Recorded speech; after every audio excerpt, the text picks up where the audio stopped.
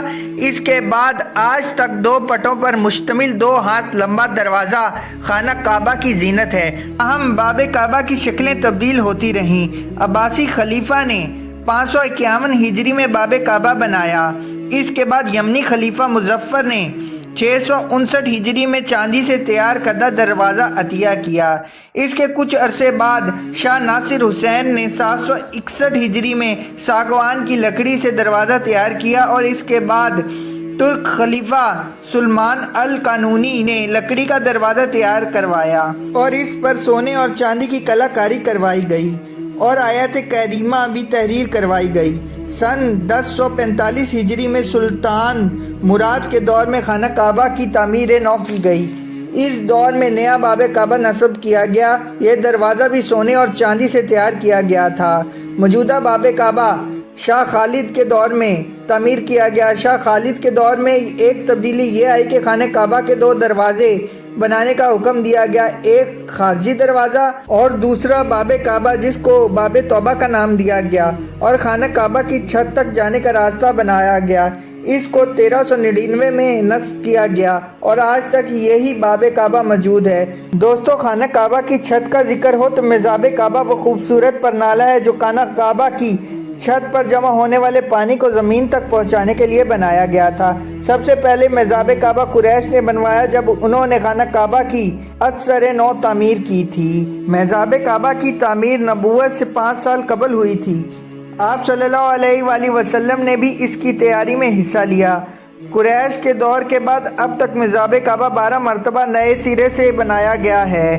آل سعود کے دور میں شاہ فہد بن عبدالعزیز نے 24 سینٹی میٹر دہانے کا میزاب 1417 ہجری میں تیار کروایا اور نصب کروایا۔ یہ آج تک موجود ہے اور اسی میزاب کو میزاب کعبہ، میزاب رحمت یا پرنالہ رحمت بھی کہا جاتا ہے۔ دوستو، خانہ کعبہ میں نصب حجر اسود کے گرد ہالہ صدیوں قبل خالص چاندی سے تیار کروایا گیا تھا۔ سب سے پہلے حجر اسود کا ہالہ یعنی کور عبداللہ بن زبیر نے 64 ہجری میں بنوایا تھا۔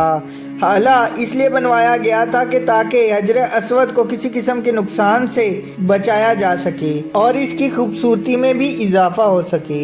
عباسی خلیفہ ہارون الرشید نے 179 ہجری میں ہالے کو خراب ہونے کی وجہ سے نیا ہالہ تعمیر کروایا۔